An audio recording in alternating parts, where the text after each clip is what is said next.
PoK में एक बार फिर से हलचल तेज हुई है और इस बार जो हलचल हुई है शायद ही इससे पहले पूर्व में ऐसी कोई हलचल हुई हो। आवामी एक्शन कमेटी ये पीओके में एक संस्था है जो काम करती है और इसने अब आरोप लगाया पाकिस्तानी सेना के ऊपर। सीधे तौर पर ये पहली बार है आरोप लगाया है कि पाकिस्तानी सेना उनका रेडिकलाइजेशन करती है, उन्हें बरगलाती है, हिंदुस्तान के खिलाफ वो उन्हें खड़ा करती है। मतलब एक तरफ जहां देश के रक्षा मंत्री राजनाथ सिंह पीओके की बात करते हैं, गृह मंत्री पीओके की बात करते हैं, विदेश मंत्री पीओके की बात करते हैं, और ऐसे में अब सीधे तौर पर पाकिस्तान की सेना पर यह आरोप लगाना कि जो भी कुछ पीओके में करवाता है वो पाकिस्तान करवाता है, पाकिस्तानी सेना उनके कंधे पे बंदूक रखकर यह सब कुछ करवाती है। इसी पर आज चर्चा करेंगे। चर्चा करने के लिए मेरे साथ मौजूद हैं हमारे वरिष्ठ सहयोगी पंकज प्रसून। सर, बहुत बहुत स्वागत। सर, शुरुआत से बताइएगा क्या कुछ पूरा मामला है। सबसे पहले तो यह जानना जरूरी है कि कौन सी संस्था ने, पीओके की कौन सी संस्था ने पाकिस्तानी आर्मी के खिलाफ बयान जारी किया है। इस संस्था का नाम आवामी एक्शन कमेटी है। ठीक है। इस संस्था में पाक ऑक्युपाइड कश्मीर के बड़े बड़े सारे मौलाना हैं। ठीक है। इसलिए ऐसा मत समझिए कि ये कोई छोटा मोटा ऐसी संस्था होगा और जिसने इस तरह बयान जारी कर दिया है। अब आवामी एक्शन कमेटी ने कहा क्या है वो ध्यान से सुनिए जी। आवामी एक्शन कमेटी ने बयान जारी कर यह कहा है कि पाकिस्तानी फौज, जो पाकिस्तानी फौज है वो कश्मीर के यानी पीओके के युवाओं को रेडिकलाइज कर रही है और उनका ब्रेन वॉश कर उन्हें भारत प्रशासित कश्मीर की ओर भेजती है, जहां वो भारतीय फौज के हाथों मारे जाते हैं। आवामी एक्शन कमेटी का कहना है कि जो पाकिस्तान ऑक्युपाइड कश्मीर के यानी जो आजाद कश्मीर जिसको वो बोल रहे थे कि जो आजाद कश्मीर के लोग हैं वो कभी भी भारत के साथ युद्ध नहीं चाहते।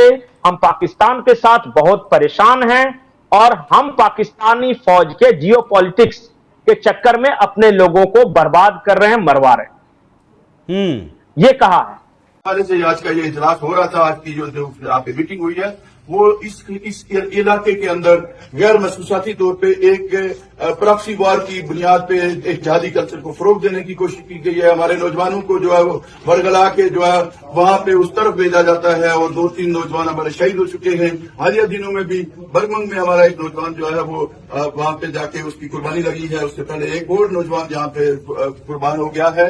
हम उन नौजवानों के जज्बों की कदर करते हैं। हम ये समझते हैं कि उनके जज्बे नेक हैं, लेकिन जिन हाथों में इस्तेमाल हो रहे हैं वो हाथ गलत है। वो नेक नीति की बुनियाद पे नहीं है, वो बल्कि किसी के आलाकार के तौर पे इनको बरगला के इस तरह का काम करते हैं। आज के इस इज्तिमा में, इस इजलास में ये बात कैटेगरिकली तय हो चुकी है, यूनानिमसली तय हो चुकी है कि इस तरह की किसी सरगर्मी को जो नौजवानों को बरगला के उनको मोटिवेट करके उनको इस तरह की प्रॉक्सी वार का ईंधन बनाया जाए, उसकी हम मजम्मत भी करते हैं। इस तरह की किसी कॉन्फ्रेंस को यहाँ पे अब उन्हें नहीं दिया जाएगा। महत्वपूर्ण क्यों है? पहली बार ऐसा है कि पाक ऑक्युपाइड कश्मीर के इतने बड़े संगठन ने, आवामी एक्शन कमेटी ने पाकिस्तानी फौज के खिलाफ खुलेआम इस तरह का बयान जारी किया और बाकायदा वीडियो है उसका, जो मैंने आपको भेजा है। बिल्कुल, जो तस्वीर आप देख रहे हैं ये तस्वीरें उन्हीं लोगों की हैं, इन्हीं लोगों ने मिलकर ये आरोप लगाया। सारे वरिष्ठ लोग इन तस्वीरों में आपको दिखाई दे रहे हैं। लेकिन पंकज जी, सवाल तो ये भी है ना कि एक तरफ बलूचिस्तान में नरसंहार कर रही है पाकिस्तानी सेना, अब तक तो बलूचिस्तान में कर रही थी, अब ये आरोप पीओके से भी लगने लगे। चाहती क्या है पाकिस्तानी सेना? औकात उसकी लड़ने की टीटीपी से नहीं है। नहीं, पाकिस्तानी फौज क्या कर रही है कि जो उस तरफ के जो कश्मीरी युवा हैं उनको जबरदस्ती घरों से उठाकर ले जाती है, कैंपों में रखती है और उनको रेडिकलाइज, पहले उनका ब्रेन वॉश किया जाता है, उनको हथियार चलाने की ट्रेनिंग देते हैं और फिर क्या करते हैं कि भारत की तरफ भेज देते हैं कि तुम जाके जिहाद करो, लड़ाई करो। और जब वो मारे जाते हैं तो ओन नहीं करते, वो कहते ही नहीं कि हमारा है, वो कहाँ है, वो छोड़ दीजिए। वो अरे सर, आतंकवादी ग्रे लिस्ट में पाकिस्तान है, अपना देश उसे संभल नहीं रहा है, भारत में फिर भी उसे आतंकवाद घुसाना है। बिल्कुल, और ये जानता तो हर कोई था, लेकिन पहली बार ये जो पाकिस्तानी आर्मी के खिलाफ जो विरोध के स्वर हैं वो पीओके से उभर कर सामने आ रहे हैं। और इस बार कोई ऐसा नहीं कि सड़क पे कोई छोटा मोटा प्रोटेस्ट हो, इस बार वहां के जितने मस्जिदों के मौलाना हैं उन सब ने बैठकर पाकिस्तानी आर्मी को क्रिटिसाइज किया है। यह बेहद महत्वपूर्ण है क्योंकि हम ऐसा मानते हैं कि जो मौलाना हैं मस्जिदों के वो रेडिकलाइज कर रहे हैं पाकिस्तानी आर्मी के साथ मिलकर, लेकिन अब जो मौलाना है वो पाकिस्तानी आर्मी के खिलाफ हो गए हैं। और अगर ऐसा हुआ, अगर वो इस्लामिक अगर फ्लेवर नहीं होता ना, तो आज जो पीओके है वो भारत का हिस्सा अपने आप हो जाएगा। जिस वक्त पीओके के लोग ये समझ जाएंगे कि मुसलमान के नाम पे उनका सी काटा गया है पाकिस्तानी फौज द्वारा, उसी वक्त से वो समझ जाएंगे पाकिस्तान के साथ नहीं बल्कि भारत के साथ रहना पसंद करेंगे। ये है। और अगला चरण है क्या सर पीओके वापस लेने का? अब मुझे नहीं पता क्या है, लेकिन इतना है कि पाकिस्तानी फौज डरी हुई है। और एक दिन पहले की यह खबर है कि श्रीनगर के बिल्कुल जो सबसे नजदीक जो पीओके वाला इलाका है, वहां पर पाकिस्तानी एयरफोर्स ने अपना एयरबेस खोला है नया। ये है जी। और अभी जो बीच में जो हुआ था ना, जो युद्ध विराम का जो उल्लंघन किया गया था, पाकिस्तान ने जो गोलीबारी शुरू की था उसको जो जवाब मिला, 4 पाक फौज मार गए, उसके बाद से पाकिस्तान बेहद डरा हुआ है और वो लगातार इस पूरे इलाके पर नजर रखा हुआ है। अब वो देख रहा है कि हमने तो फायरिंग कर ली, अब भारत क्या करने वाला है। उसके सामने संकट है कि वो खैबर पख्तूनख्वा बचाए या बलूचिस्तान बचाए या गिलगिट बाल्टिस्तान बचाए या पीओके बचाए। ये 4 उसके जो प्रोविंस है वो खतरे में है। मेरे हिसाब से तो प्राथमिकता उसे अपने क्षेत्र को बचाने में देनी चाहिए, पीओके उसका थोड़ा ही है। पीओके या गिलगिट बाल्टिस्तान उसका नहीं है, लेकिन उसने क्या किया है कि थोड़ा सा इस तरह का ईगो का इशू बना लिया है ना कि वो चले जाएंगे। तो समझ रहे हैं, ऐसे ही पाकिस्तानी फौज की थू हो रही है। पाकिस्तानी फौज में अभी हफ्ता भर पहले वहां के जो पाकिस्तानी फौज के जो चीफ थे आसिफ मुनीर, उनके माता जी का देहांत हो गया। ठीक है। पहले होता यह था कि अगर पाक फौज के किसी परिवार का देहांत हो जाए तो पूरा अखबार ऑबिचुअरी से रंगे रहते थे, रोज बयान दिए जाते थे कि अरे पाकिस्तानी फौज ने इतनी बड़ी शहादत दी, आज उनकी मां मर गई। इस बार आसिफ मुनीर का हालत यह है कि वो चुपके से जाके अंतिम संस्कार करके आए हैं। किसी ने उनके समर्थन में एक शब्द नहीं कहा। क्यों? ये उनकी हालत है वहां। उनकी स्थिति कमजोर है। पाकिस्तान में गलियों में ये नारे लग रहे हैं, ये जो दहशतगर्दी है इसके पीछे वर्दी है। पाकिस्तानी फौज पे थू हो रहा है और ये सिर्फ इमरान खान की पार्टी के लोग नहीं कर रहे हैं, ये आम आवाम कर रही है कि पाकिस्तान के जो भी प्रॉब्लम्स है वो पाकिस्तानी फौज के वजह से प्रॉब्लम है। दुनिया की सारी फौजें बंकरों में होती है, देश की रक्षा करती है। पाकिस्तानी की फौज जो है सब कुछ करती है। सऊदी अरबिया के फॉरेन मिनिस्टर ने कहा था कि दुनिया के सभी देशों के पास एक फौज है। पाकिस्तान एक ऐसा इकलौता मुल्क है जहां फौज के पास एक देश है। यह कहा था सऊदी अरबिया के फॉरेन मिनिस्टर। तो बदनाम हो रही है पाकिस्तानी की जो पाकिस्तान की फौज है, अपने ही लोगों की नजरों में बदनाम हो रही है। वो पॉलिटिक्स में इन्वॉल्व है, वो सत्ता पलट करवाती है, वो बिजनेस संभालती है, वो अपने लोगों पे बमबारी करते हैं, महिलाओं के रेप के आरोप हैं, बहुत तरह के आरोप हैं और इसलिए नफरत है। एक और अंतिम और महत्वपूर्ण बात मैं बताता हूं, पीओके के लोग क्यों परेशान हैं?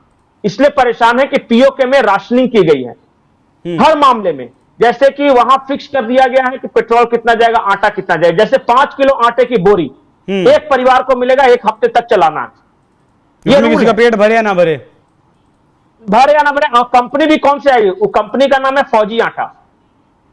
फौजी आटा, वो फौजी आटे, हाँ फौजी आटे की जो 5 किलो की बोरी है, एक परिवार को सिर्फ उतना ही दिया जा रहा है।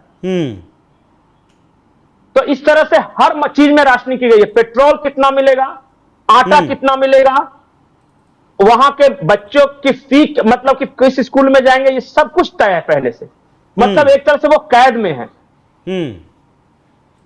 और बिजली का इशू है वहां।